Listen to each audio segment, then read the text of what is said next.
Why is draping important? Go ahead.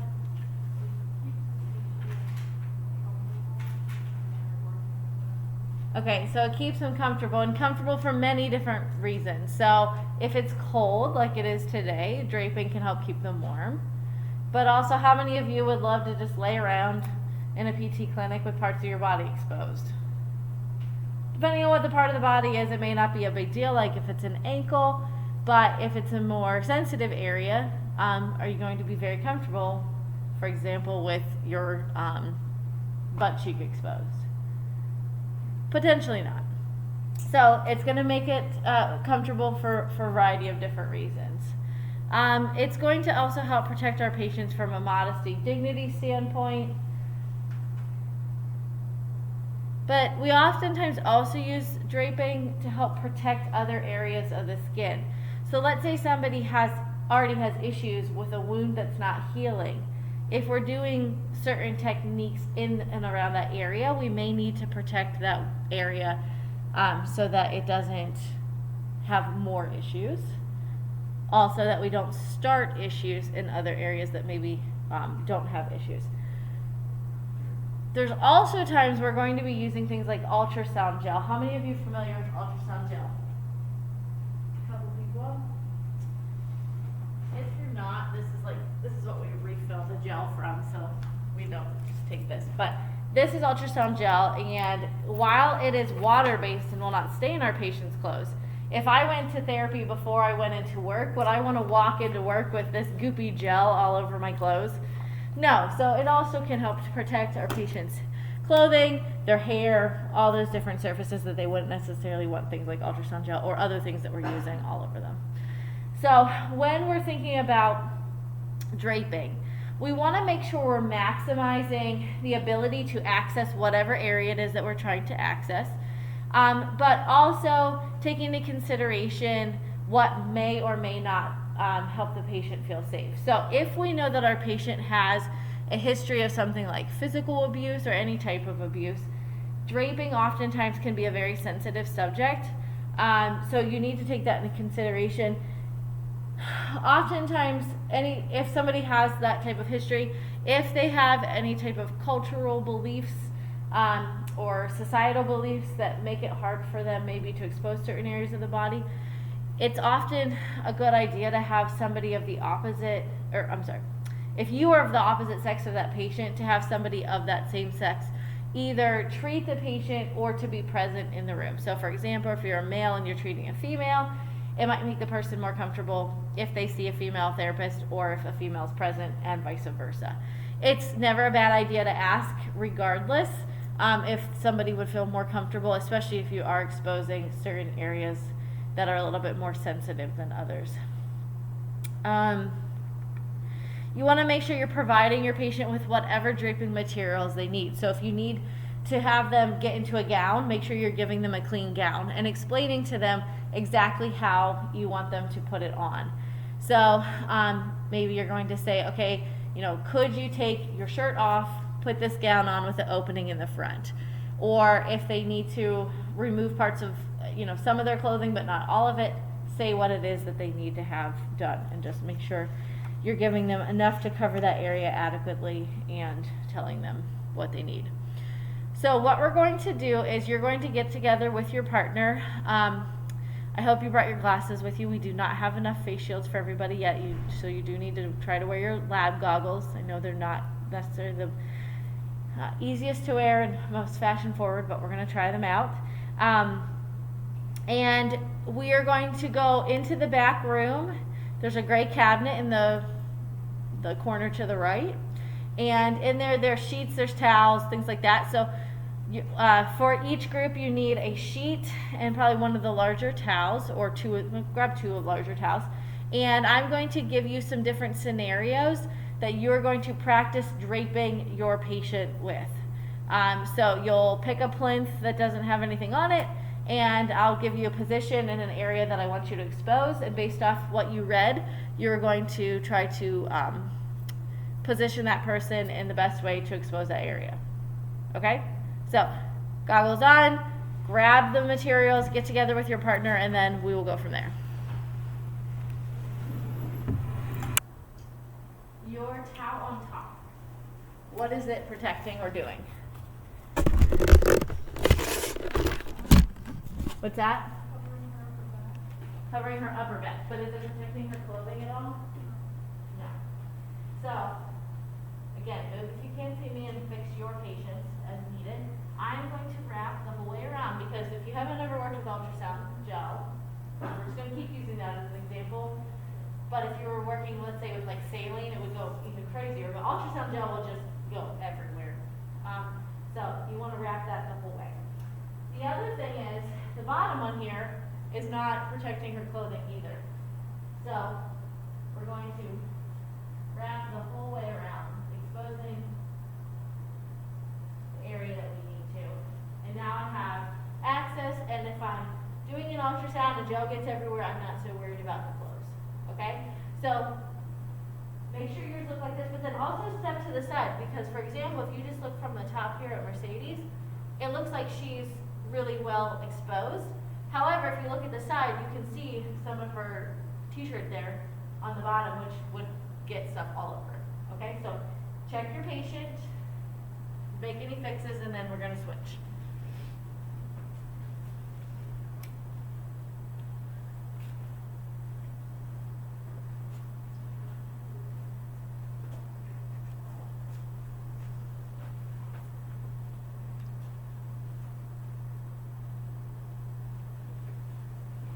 Okay, this time we're going to have our patient in seated, and we want to access their whole shoulder. We're going to do a treatment to their shoulder. So when we have our patient seated, we have to think about if we're sitting on the edge of the plinth, and let's say we're going to do a 20-minute treatment, is that going to be comfortable? No. So we need to have their feet supported, their back supported, so whether they're in a chair or something like that. We need to have access to their whole shoulder. Again, there's pictures and whatnot in your book. Use those to help you.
Definitely need more than just that.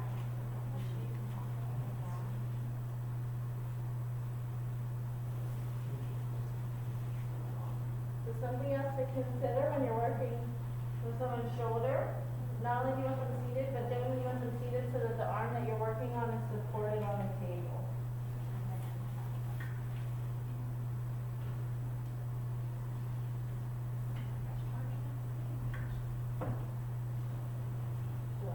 Change the way you're doing that. Once you come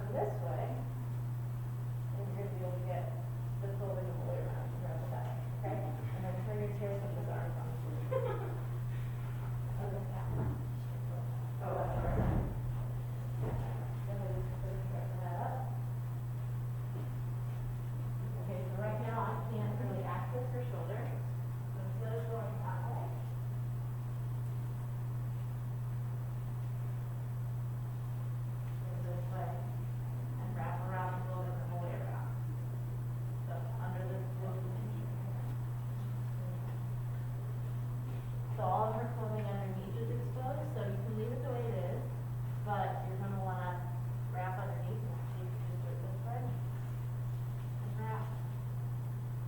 And wrap around. Same thing here, this needs to come underneath and wrap a little bit more.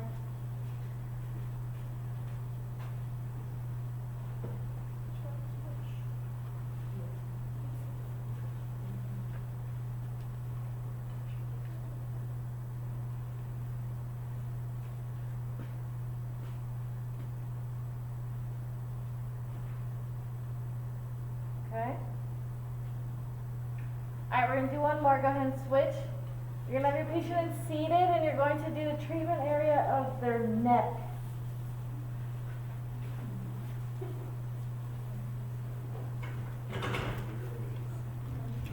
Back of their neck.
See how your classmates are leaning forward? Go ahead and get him set up like that. You want to have their head and neck supported. So make sure you wrap around the bra here. So, I like that a lot of you are thinking about the person's hair, so that's good, just using a cloth around their hair, so that they don't have to work with this film. Yeah, a little bit more difficult, but you want to expose that a little bit more. So, my patient has a sweatshirt on. Sorry, sweatshirt has to come up. This would be a perfect opportunity for wearing a gown. You want to make sure you have adequate area, because if you're trying to work in a small little area, chances are you're going to do whatever it is that you're doing wrong. So you would do something over her hair. So, do I ask him to take his sweatshirt off? No, not for right now, but you would want to. Alright, so these are just some general things with positioning. What questions do you have?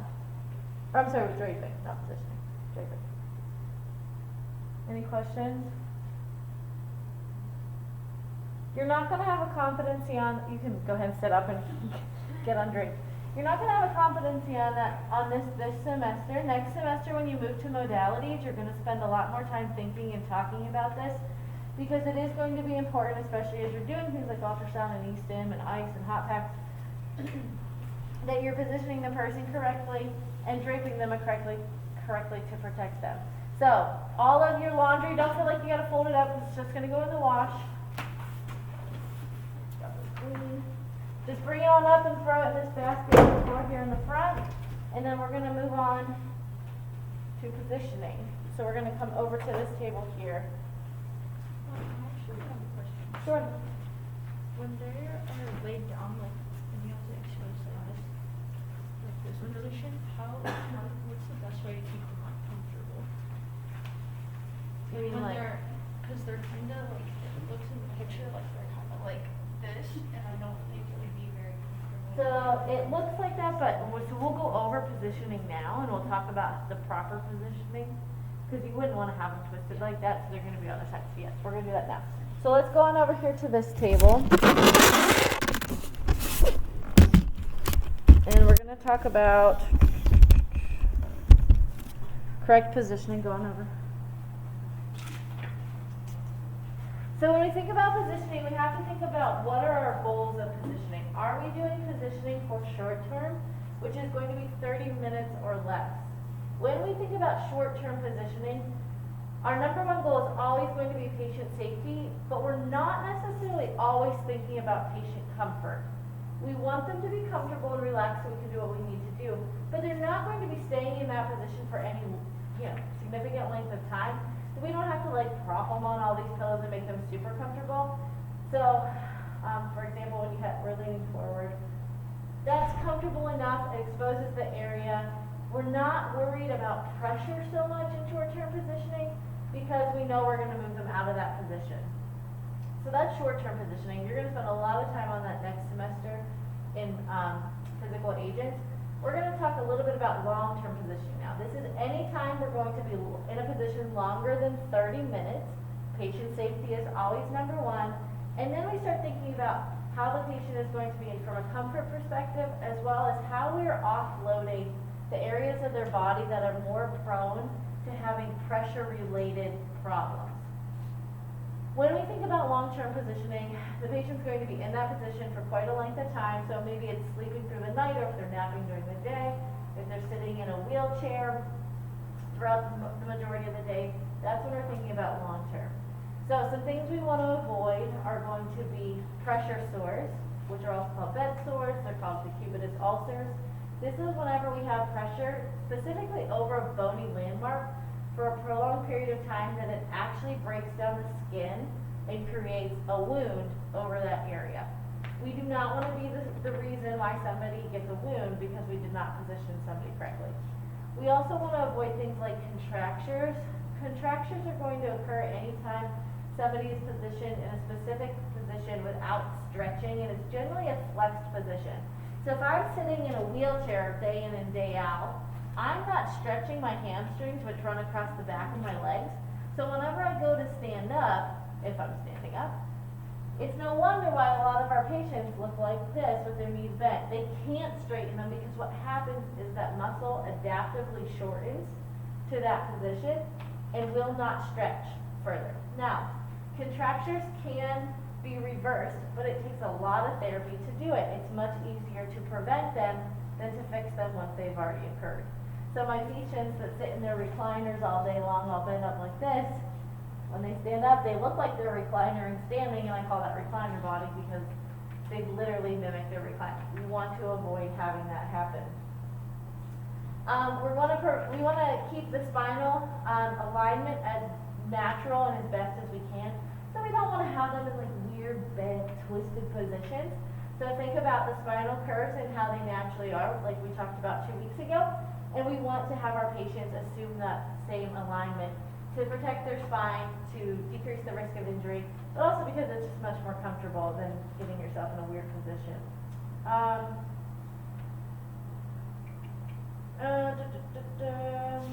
We also want to avoid things like edema, so increased swelling to an area. Specifically, anytime we have something in what we call a gravity-dependent position, blood is going to pool.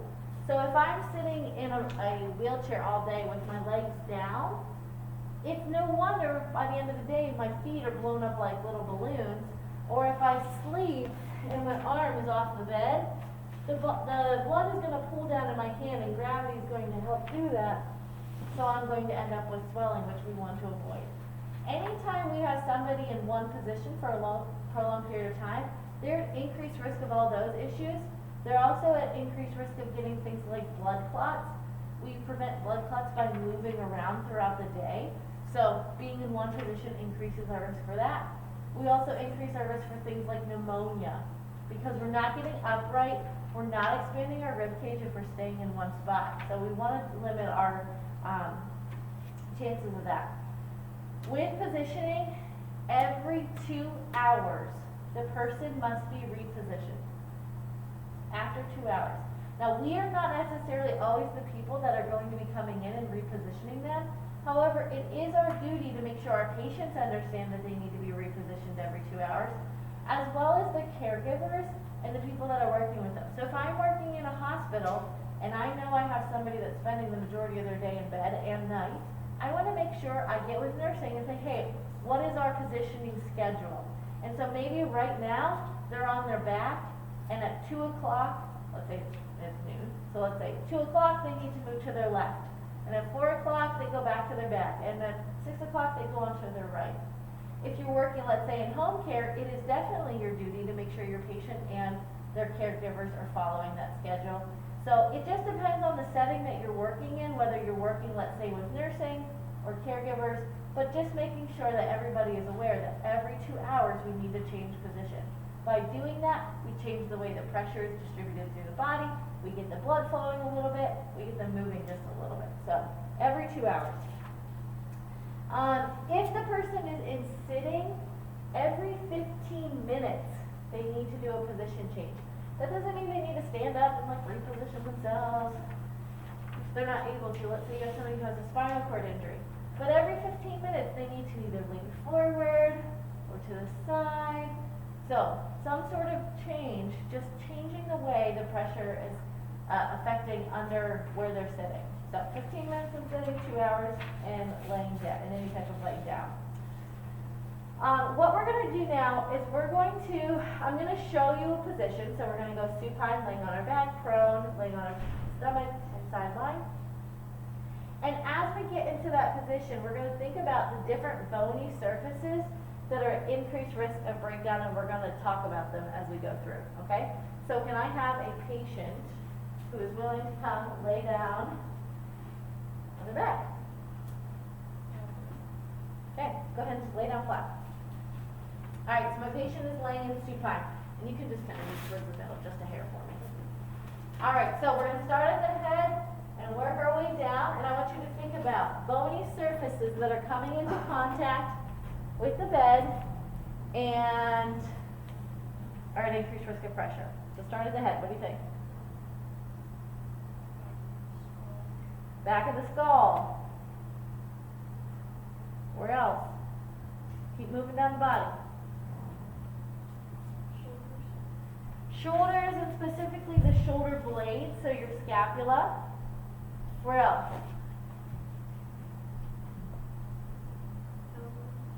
Elbows.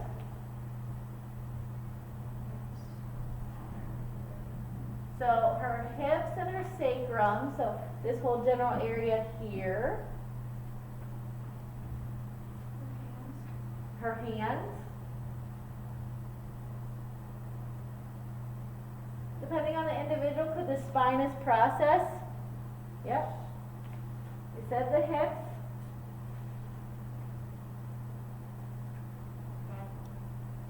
Back what?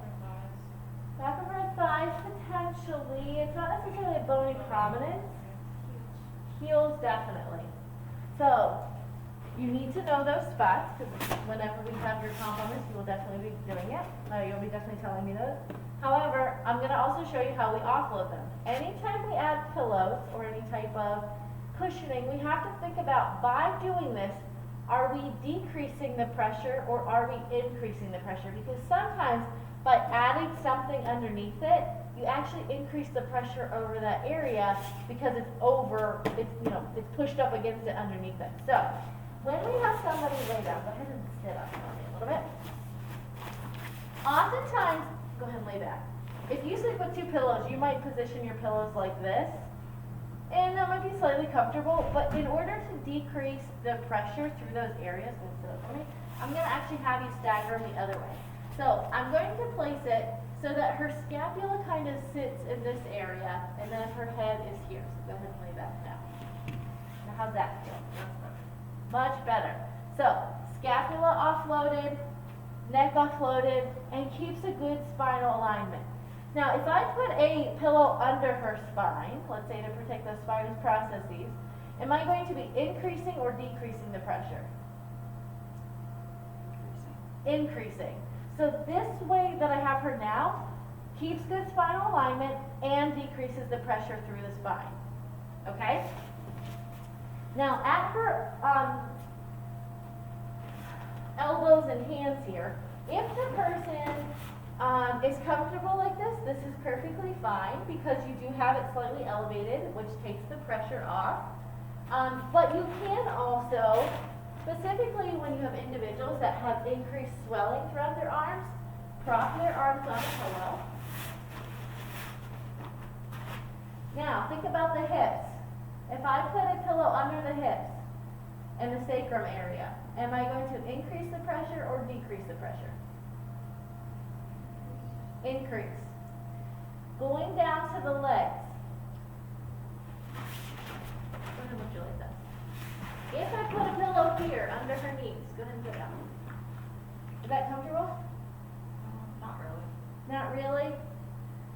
Some people prefer a pillow under their knees, and that's okay, but not for long term. Because if I'm putting pillows under their legs, how's that feel? So some people will like it, I promise. She might not, but some people will. What ends up happening though is that I put the hip and the knee in a flexed position. And by doing that, I increase the risk of getting a flexion contracture at the hip and the knee. So again, more short term, this can be very comfortable, but we would not want to do this for very long term. However, we do want to offload the heels. So if I move these down and I put her feet up on them, like this, does that increase or decrease the pressure on the heels?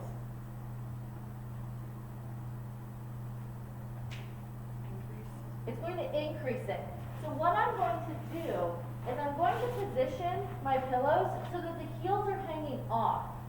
How does that feel? That feels great. That feels great. So we have a little bit of knee bend, which will take off some of the pressure on the low back, but it's not so much that the person's really bent up, and it decreases the pressure on the heels. So we don't want the pillow hitting the heels, we want it hanging off slightly. You don't necessarily. What you will find is that pillows in this lab and in the hospital settings or any healthcare settings are like pancakes, and they're not really all that great. So if the person's heels are still hanging off with just a small pillow, that's fine. Sneakers or other types of shoes can be helpful to keep the pressure off the heel. We do have other things that we can use. So these are called bunny boots, or heel cushions. These are really nice because you put the person's foot in there and their heel kind of floats in this little cloud. Thank you for your here. And so you just put the person's foot in, put it on. How's that feel? Pretty cozy, yeah. So those are really nice because they offload pressure. They're really inexpensive. They wash up nicely. You will see these used a lot in nursing homes. However, when somebody is spending a lot of time in bed, one of the things that they are more prone to is a plantar flexion contracture. Because of the weight of the blankets, it pulls their foot into this position and then it gets stuck. And then as you can imagine, when the person is no longer needing to be in bed, let's say they spent some time in the ICU, but they're starting to, on their road to recovery, if their foot is in this position, is that a good position to walk on? No. So we actually also have more kind of advanced forms of bunny boots. This is called a profo, and this has the sheepskin interior, which keeps it nice and comfortable, but it has a rigid core so that it holds the person in a dorsiflex position. It also allows the heel to float so that it's not actually coming in contact with anything. If you can see there, the heel's not touching. So these can be quite nice to use. They're a little bit more expensive. They, have to be, like the bunny boots, you can wash them up and switch them between patients kind of thing, where this is patient specific. The nice thing about these though, is they also have these different levers that you can use. So let's say you had an individual that was constantly laying like this. If they were laying like this all the time, we would get an external rotation contracture at the hip as well. So by putting this here, they can't go out into external rotation. So these are profos, the other ones are bunny boots. This is another type of example of a heel offloader. There's various different ones. There's ones that They're called waffle boots. They're like a blow up version of this, kind of like a beach ball material sort of. So these are different options that you have for that. But again, as long as that heel is elevated off the bed. So what I'm gonna have you do is you're gonna get it with a partner, find a plinth, or a lower area. So there's a bed over here, there's the hospital beds, we have one up front, there's one over there, there's a couple in the back. Just find something lower. Grab some pillows from over there and position your patient in supine, thinking about those pressure areas. Go ahead and do that quickly. We'll come back and move on to the sideline, and you guys can just use one of the use of bed. Supine is if your patient has difficulty with laying flat and gets short of breath, you can use a wedge to help prop them on. So I'll just show you that real quick.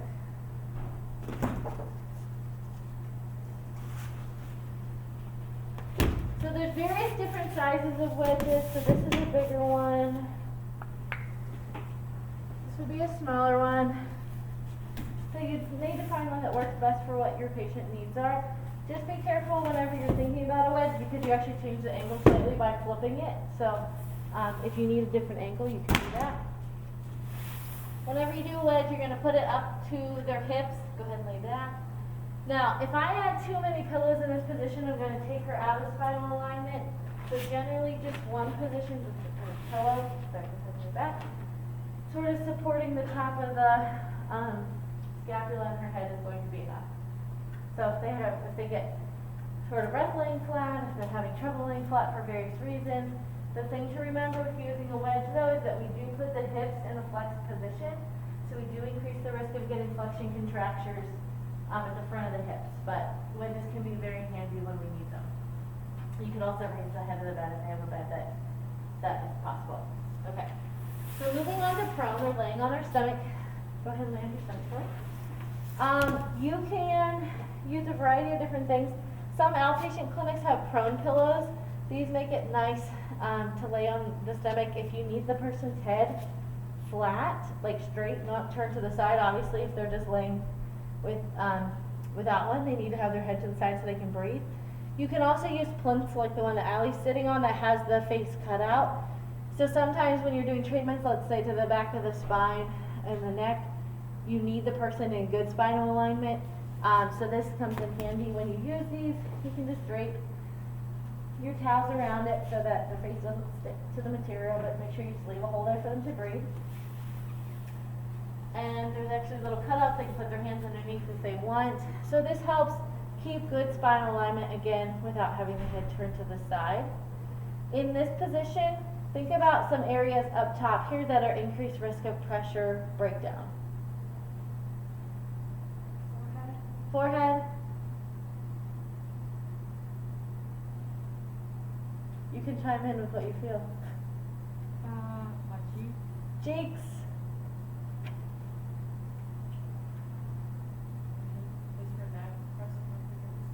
Her neck probably isn't, but you do have increased risk here along the front of your shoulders at your acromion as well as your clavicle.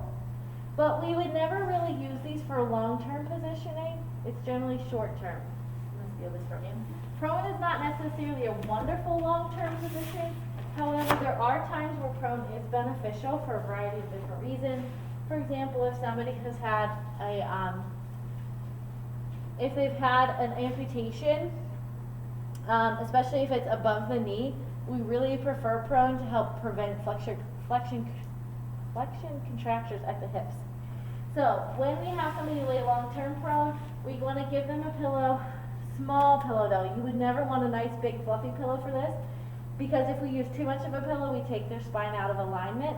Again, their head has to be turned to the side, and the way I have that position, it's supportive of the head, but also offloads a little bit of the shoulders in the front. We do have to be careful again of the cheeks, but also of the ear and the bony surfaces around your ear, as we do increase the risk of skin breakdown in this position with that. Now, how does her spine look? Does that feel, do you think it feels super comfortable? Some of you might be a little comfortable. How do you feel? Not super comfortable, but doable. Along the trunk, what do we need to think about for pressure-wise? Yep, our hips are ASIS. Some individuals, their sternum, the patella. What else? The front of the feet. Good. So, what I'm going to do, can you raise your hips up off the bed for me? I am, here, go ahead. Go ahead, down. And bring it up a little higher. Go ahead. Okay, by adding a pillow, we put a little bit of flexion in the hip, which again, if it's long-term, can be problematic in some patients. But by putting that pillow there, we do decrease the pressure off the low back. Does that feel a little bit better? Yeah, it does. But it also is going to change the way the pressure is on the abdomen, so it's going to decrease some of that pressure, and it's going to take some of the pressure off the front of the thighs as well. So if I think about the patella, where it's touching the table, if I put a pillow under her knees, increase or decrease the pressure? Increase, but it also works against that pillow you just put at her hips, so now all of a sudden you're probably not nearly as comfortable, are you? No. No. If I take that same pillow though, go ahead and just bend your knees, and I leave her patellas down, but put it here, go ahead and relax. I don't change the spinal alignment, but I take some of the pressure off the front of the leg. Does that feel pretty cozy? Yeah, it does. Yep. Now, thinking about the feet, again, we can use any of these things, and feel free to grab a set of these bunny boots and try them on whenever you're doing this. We want to make sure we use enough pillows that we're not, just let your feet relax, that we're not keeping this from, like, touching. So, we're going to add the pillows that we need. Now, it's okay if the front of the feet lay on the pillow because that's not going to have significant pressure. You just don't want them still touching on the bed. If you don't have, one of the things you'll find when you work in healthcare is oftentimes you don't have access to this many pillows. You can use things like rolled blankets and rolled towels in the same places you would use pillows. Sometimes it's just not as comfortable. But this is a really nice prone position here.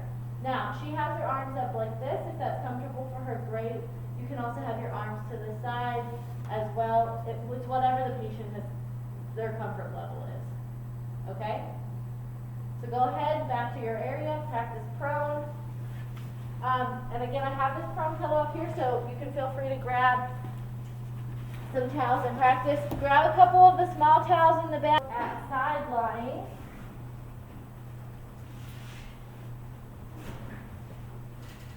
So again, making sure we're keeping good spinal alignment is going to be important with this. Go ahead and lay on your side for me.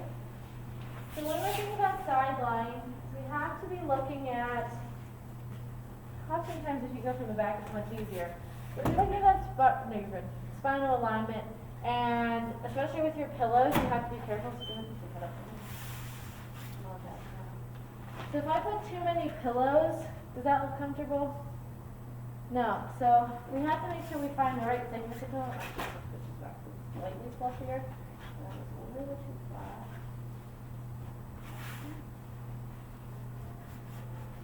Okay, so spinal alignment on the body, start at the top, work your way down. What types of things are we concerned about for pressure? Her ear, shoulder, arm, hip, between her knees, the side of her knee that's touching the bed. So her ankles and then the side of the foot that's touching the bed. Yep. We said ear, right? Ear, cheek, and the whole side of the face, because you know your head's pretty bony.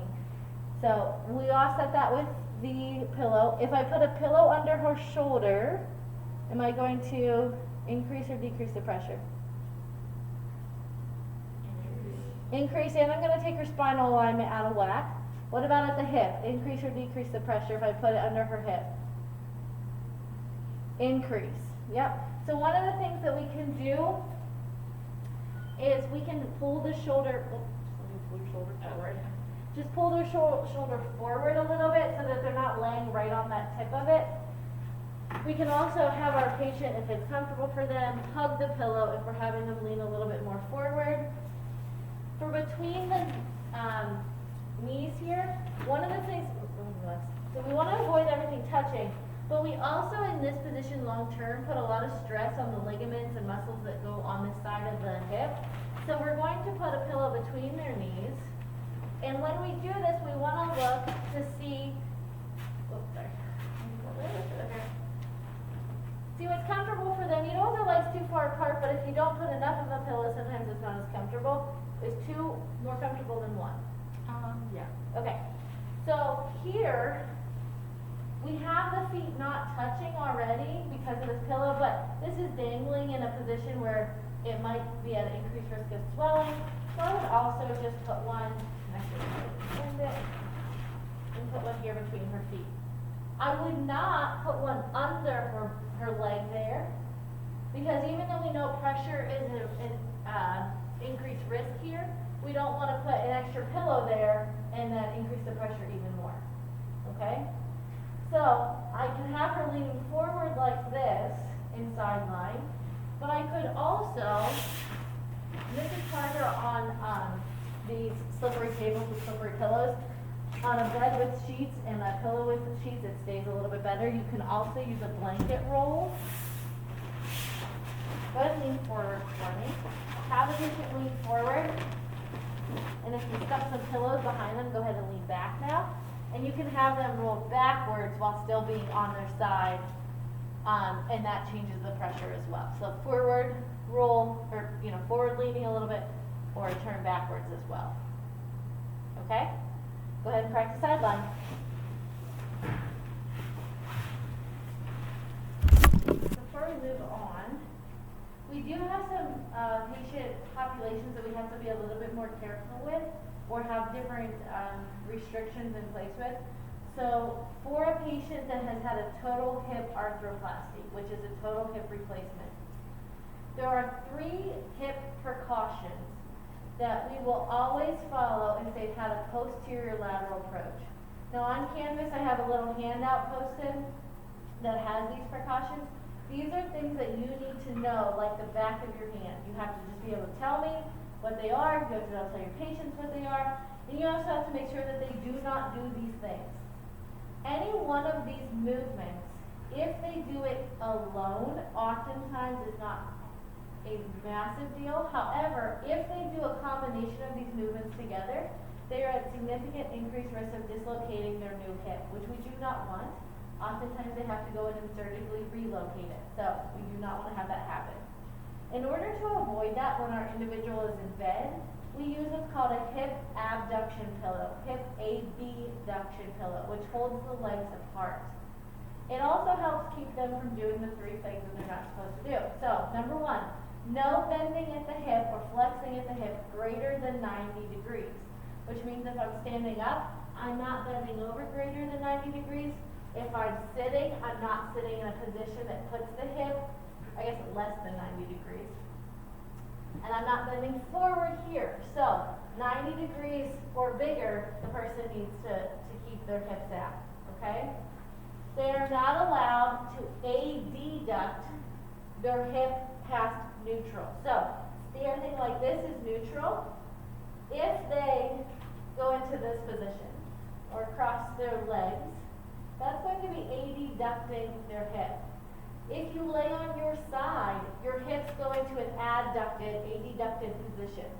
So we want to avoid that. We also do not allow any internal rotation past neutral. So neutral is standing, feet facing forward. Internal rotation is when we bring that hip in, and this is my operative hip. So when we do things like turning, we turn the foot first and then our body, or we turn away from our hip. They can go into external rotation, no big deal. When they're laying in bed, we do not want their toes in. And when they're sitting, if they sit like this, this is internally rotating in the hip. So we want to avoid that. So we can use this pillow to help us avoid having that happen. Go ahead and lay on your back for me. So if I'm getting my patient into bed, and I'm going to say this is her operative hip, I'm going to help her move it. And I'm going to position it so that the skinnier end is up towards her waist, the fatter end is down towards her knees. And each, depending on the brand, you can see the triangle more than the other one. Like this is obviously a little bit more triangulated. You're going to, oh, you can't move his leg, you just had surgery and it hurts. So you're going to gently place the person in it, but they do need to be strapped in. So you could use this leg, so I could have you help me move it. But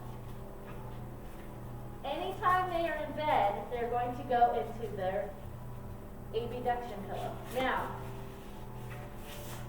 if I have somebody who's really cognitively with it, and they're just hanging out in bed, watching TV, but they're not going to fall asleep, I might say, hey, just make sure you're not doing any of the things we don't allow you to do. But especially if I have individuals who have memory impairments, or kind of loopy from pain medicine, or coming out of anesthesia, definitely needs to be here. Hip precautions, so no bending forward past 90 degrees, no turning the toes in past neutral, or abducting past neutral. Those typically need to be followed for 3 months or more, depending on the surgeon's preference. That does not mean that they end up sleeping with this for 3 months. Some people are able to get in the habit of not breaking those precautions and not use this the whole 3 months. But if there's somebody who moves around in their sleep a lot, they need to stay in this. When you put them in it, you just want to make sure their toes aren't rotated in. Now, is it easy just to kind of move around with that on? No. No, so you really think about how you're positioned. If the person is somebody who has to sleep on their side, they hate sleeping on their back, they're really having trouble, and let's say this again is her operative hip, sometimes it is okay to let them sleep on their side, but not on the surgical side. They need to go on the opposite side, so go ahead and roll on your side. But having this pillow in place ensures that they're not falling into that adducted position. Okay? So, go ahead. Put a pillow between their feet? Nope, so everything's kind of just positioned the way it is. Yeah. Okay?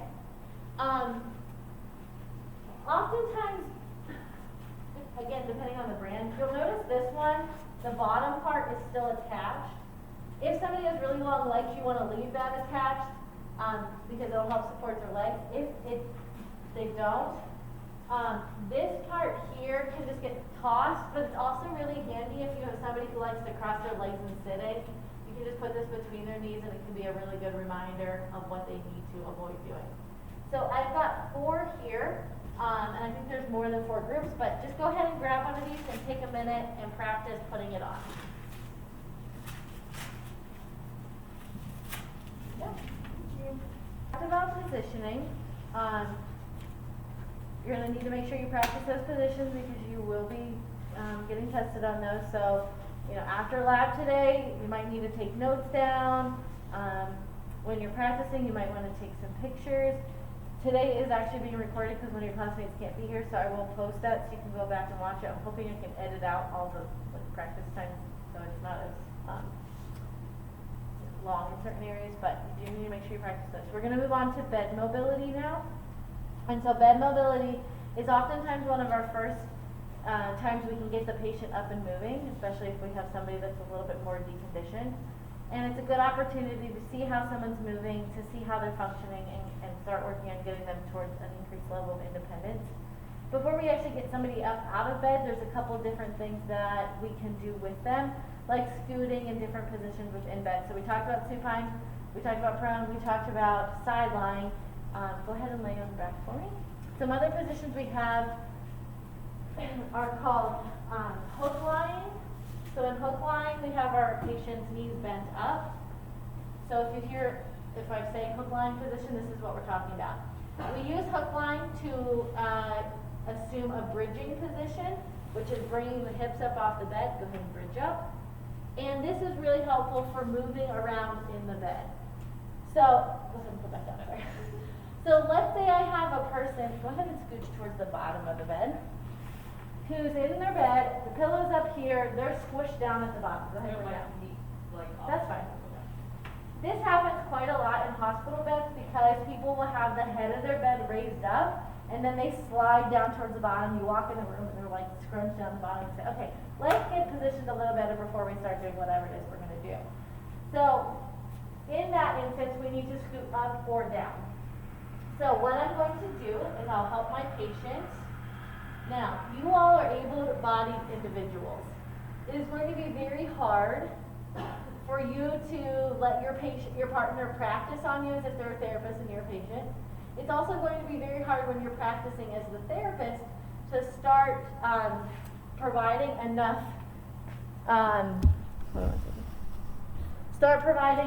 assistance as you would as a therapist. So make sure when you're a therapist that not only are you telling your patient what you want them to do, but assisting them. So that if you have someone who needs a lot of assistance, you're able to provide it. If you have someone who you just need to direct them how to do it, you can tell them. But oftentimes I see students just wanting to tell their patient how to do it and not touch them. And a lot of our patients, that's just not going to be enough. So we're going to come into the hook lying position. I'm also going to help you up onto your elbows if you're able, like this. Now, when we scoot up in bed, we're going to bend our knees as much as possible. We're going to raise our hips and we're going to scoot up. So I'm going to help by raising the hips. Good, and you can see her moving her elbows.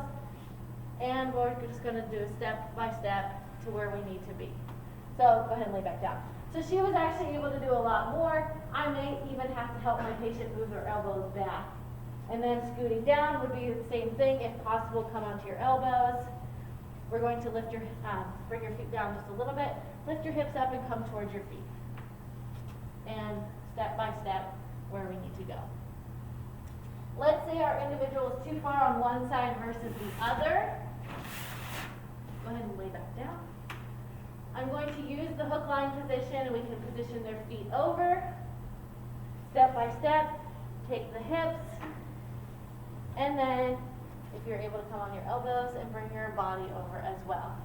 If you needed to come this way to scoot out, knee or feet, hips, let's go ahead and bring your body. Feet, hips, and body. So I can help my person move each way. Now, when they are moving in bed, if the bed is able to go up and down, and you don't have to bend over, that's always going to be better for you versus rolling over. So just be careful when you're helping your person move that you're thinking about your body mechanics. It's oftentimes hard. We get in habits of just doing it. But the more the patient needs you to help them, the more important your body mechanics become. So go ahead and lay flat. So that's scooting up and down and side to side. We can also do rolling. So I'm going to show you this and then we'll practice all of these. Just scooch over for me. So let's say I'm going to have my patient roll towards me. What I'm going to have my patient do is I'm going to direct them at each stage of their body. And I know you think, oh, just roll over, not a big deal. However, a lot of our patients, for various reasons, maybe they've had a neurological injury, we have to reteach them how to roll. So there's some things that we can do to help them. So what I'm going to have you do is look in the direction that you're rolling. You're going to reach the arm that is furthest away from the edge of the bed towards the edge of the bed. If the person is able to reach the side and use it to pull, or if there's an armrest available, or like a bed rail, they can use that to pull on. The knee on the opposite side of the way you're rolling, we're going to bend up, and this also helps us roll. From here, as the therapist, I am going to assist at the shoulders and the hips. That gives me the most control and helps me move the patient more efficiently. And on the count of 3, we're going to roll onto your side. 1, 2, 3. And my patient is rolled. If I want to have them roll back, you're going to push through this hand and we're going to roll back. And that's usually not such a big deal because gravity helps them. If I was having her roll that way, I would have her look that direction, reach her arm across, raise this leg. Ideally, I would be on the other side of the bed, but if it was a big mat table like this, I could still be here, under the shoulder blade and at the pelvis. 1, 2, 3, and roll. We can use momentum to our advantage. So as you count, 1, 2, 3. All right, go ahead and start slightly over further, just on your back for me. We can also practice rolling all the way onto our stomach. In order to do that, we typically want to get the arm out of the way so it doesn't get stuck under their body. You're going to look towards me, reach this arm across, bend this knee. I'm going to come at the hip and at the pelvis. 1, 2, 3. We're going to roll onto our side, and we're going to keep rolling. Move this arm out of the way as we come onto our stomach. And now this arm is out of the way, and they can bring it down or whatever they want to do.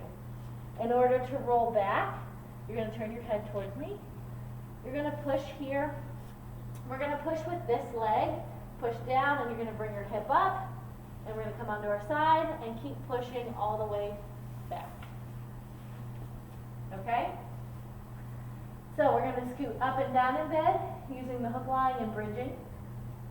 Scoot side to side, same thing. Rolling onto our side, both directions, and rolling onto our stomach and back. Go ahead and practice. 5% of our patients, we are going to do that through sideline. So we're going to go from supine to sideline by rolling, and then up into a sitting position. So we're going to just start with the way we did before. So I'm going to have you look this direction. You're going to reach this arm across your body. You're going to bend this knee up. I'm going to come from the hip and the shoulders, and on the count of 3, we're going to roll onto our sides. 1, 2, 3. Now from here, I'm going to help my patient up into sitting by scooping under their legs to get their feet off, and at the same time helping them bring their trunk up by coming underneath their shoulder area, okay? Now, when I do, just pretend like you can't really help me. Okay. So when I do this, I really make sure I have a good hold under there. You are going to use this hand to push up from the table. I'm going to come under your knees, and on the count of 3, we're going to sit up, okay? 1, 2, 3, up into sitting. When my patient comes up, I'm going to hold onto their shoulders to make sure they don't keep going the opposite direction. To lie back down, we're just going to reverse it. So you're going to come down onto this elbow. I'm going to have my hands here. Now, I can have my hand here where I did, but I can also put my hand here because gravity is going to help her trunk down. And one of the things that you will find is oftentimes when people go to lay down, they'll end up like this. So if I have my hand here, I can direct her down onto her side. So you're going to go down to that elbow. I'm going to help under your legs here and come back up, and then we roll back. Okay? So you're going to turn and look this way. Reach your arm across your body towards here. Bend your knee at the shoulder and the hip. 1, 2, 3, up onto your side. You're going to push with your hand here, and you can even push through that elbow. I'm going to scoop under the knees. Get under the shoulders first here. Under the knees, 1, 2, 3. Bring the feet forward and rotate up into sitting. So come back down. You're going to come onto that elbow. Go ahead and bring it up and roll back. And that's how we will get the majority of our patients up into sitting. Now, would that work for an individual who has had a hip replacement? No, because we will break all 3 of those precautions. When we are working with these individuals, we have some tools that we can use. This is called a hip kit. There are some things in here that occupational therapy will work on with the patient. So for example, this is a long handle bath sponge so that they can take a bath without bending forward to like clean their feet and whatnot. These are various different types of reachers which help pick shoes up or reach for things without breaking hip precautions. You can call them reachers, some people call them nabber grabbers. There's all sorts of fun names for these things, but this is called a sock aid. You use this to help put socks on. So you thread the sock on, you throw it down, and then put the foot in, pull the sock up. Again, occupational therapy oftentimes uses these. This is a dressing hook. You can use it very ways. And this is the one thing that we really focus on. This is a leg lifter. So this can come in handy if the person is getting up on their own. So let's say this is your bad hip. and they're sitting up but having trouble moving their leg. I'll show you what this looks like in a second. You can use that. But if my individual has head evidence displacement, I'm going to take the abduction pillow out of the place, and we're going to get into sitting through long sit. We do not do this with the majority of our patients, for one, because they do not have the core and abdominal strength and support to do it. It also puts a lot of pressure on your low back. So, we go through side lying. But in our individuals with hips, we're going to go up into long sit. So, a long sit position is going to be sitting up, propped back on your hands. So I'm going to help you come up on your elbows first. So go ahead and prop up on your elbows. And now you're going to put your hands underneath you and extend your elbows. And you want to lean back just a little bit further. So again, we want to make sure we're not bending more than 90 degrees at the hip. To come to the edge of the bed, let's say this is her bad hip, her left leg. As she rotates around, she can move her good leg. And because we're going away from the bad leg, that puts it in an abductive position, which is good. We don't want to adduct. So coming away from it is ideal. Now, if this was her bad leg, as she started to work around, I would need to make sure I'm holding this out away so that she doesn't adduct. You can control that leg. And we bring it around. And now go ahead and scooch forward, but don't lean forward. And go ahead and put your leg down. And now I'm sitting and didn't break any hip precautions. She's sitting, didn't break any hip precautions. To go back down, we're going the same way. So go ahead and lean back. I'm going to control this leg as we spin, come back. Now, I may have to provide more support